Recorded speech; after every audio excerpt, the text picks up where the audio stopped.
forget to subscribe.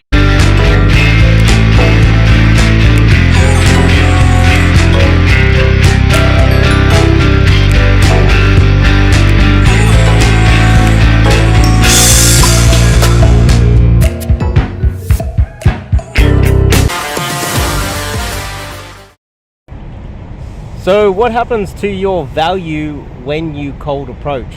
Now, this is something that I want to discuss today. I think it's an important topic that people get wrong, and they probably just get it wrong because they don't have the personal experience to fully understand what's happening when they cold approach someone.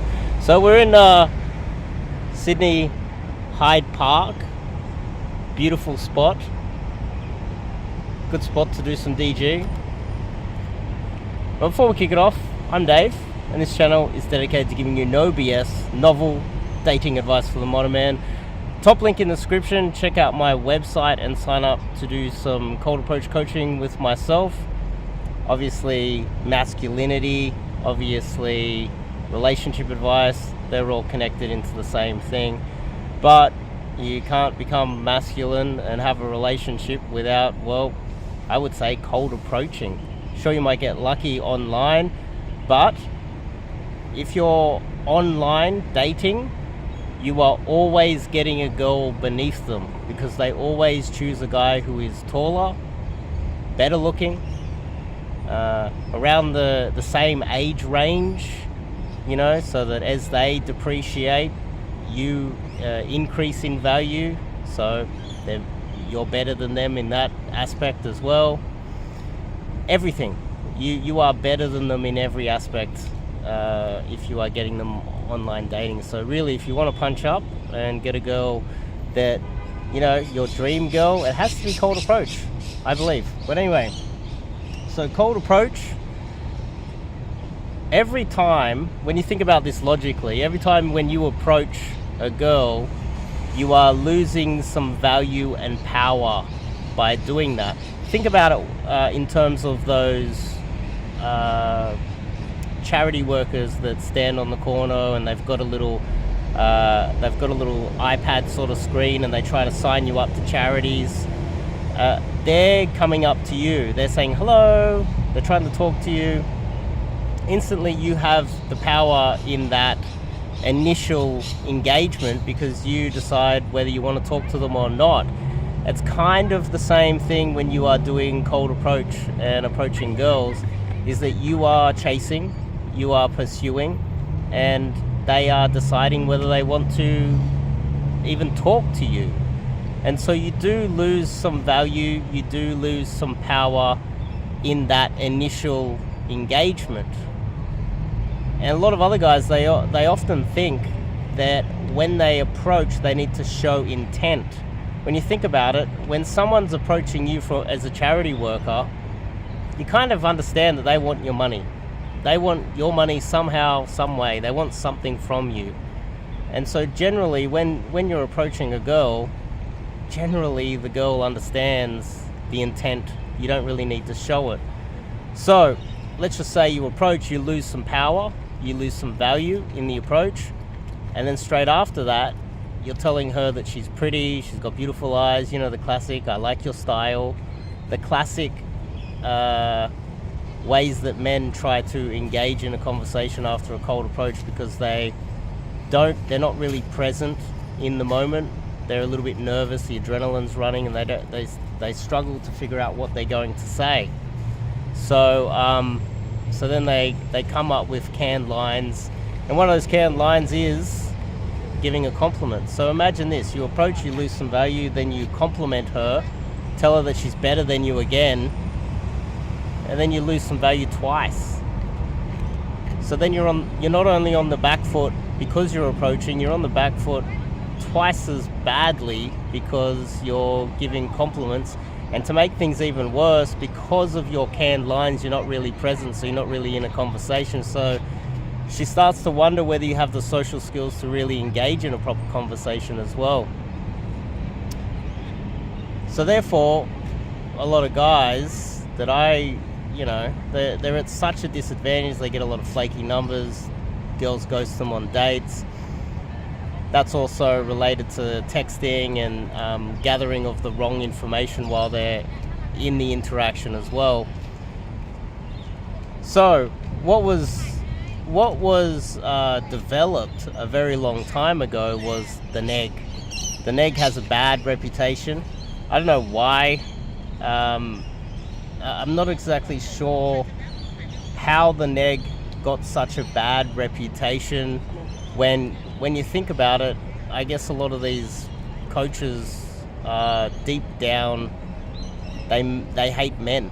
They don't trust other men, and they're not only male feminists. A lot of them, the ones that say, "Oh, look, you can't neg because it's disingenuous. You're bullying women or something like that."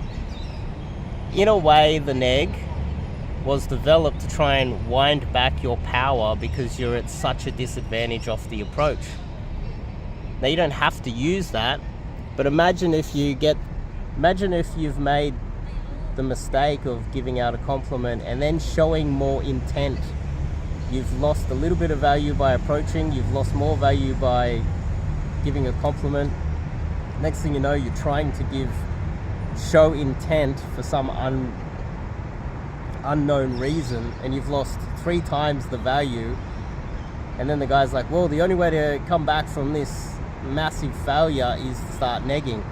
Well, how about we stop doing all of those things? I call it justifying your existence. When you approach, you don't need to justify why you're approaching. You don't really need to show intent because she would understand that generally. There's a lot of guys that will approach, and then the girl within a minute will, like after he's given a compliment or tried to explain why he came over to say hello to her, she'll go, "I've got a boyfriend." That's an indicator that she understands what you are trying to do. You're trying to pick her up. And the same guys, they don't realize that enough to the point where they start changing the initial approach.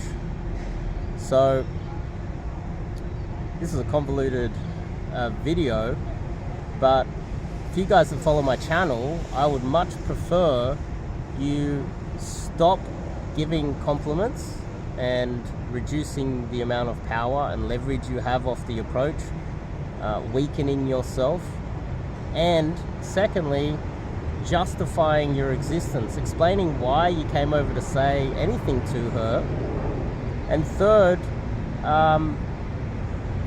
coming up with canned lines as ways to show intent, because I don't think you really need to do any of those 3 things, because all it does is weaken you, reduce your power in the interaction, and put you at a massive disadvantage that you don't really need to be in off the approach.